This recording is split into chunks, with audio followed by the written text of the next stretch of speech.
যোৱাবাৰো আমি টাইল বলত এটা সুন্দৰ শ্বট দেখিবলৈ পাইছিলো এইবাৰ দেখিবলৈ পাইছো পংক্তি ৰুমৰ পিনে মাৰা পংক্তি একেবাৰে বলটো আনিব ৰুমত গৈ চাহ খাই আহিব সুন্দৰ সুন্দৰ শ্বট বলৰ পিছে পিছে ধৰিছে ধিতিপৰ্ণা বল আগে আগে ধিতিপৰ্ণা বসে বসে কোন জিকেল দেখো লালা পৰি গলে কোনে ৰিস্ক লব 4 ৰান সুন্দৰ শ্বট নিকু তুমি গম পাইছা না তুমি কি মাৰিছা তুমি 4 ৰান কৰিছা ধুনিয়া তাৰ মানে তোমাৰ দলে 4 ৰান পাইছে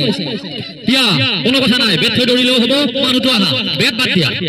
এতিয়া অসমৰ ইমুৰৰ পৰা হিমুৰলৈ দৰ্শকৰ বিপুল জনপ্ৰিয়তা লাভ কৰা ববিতা বৌ গৈছে ক্ৰিজলৈ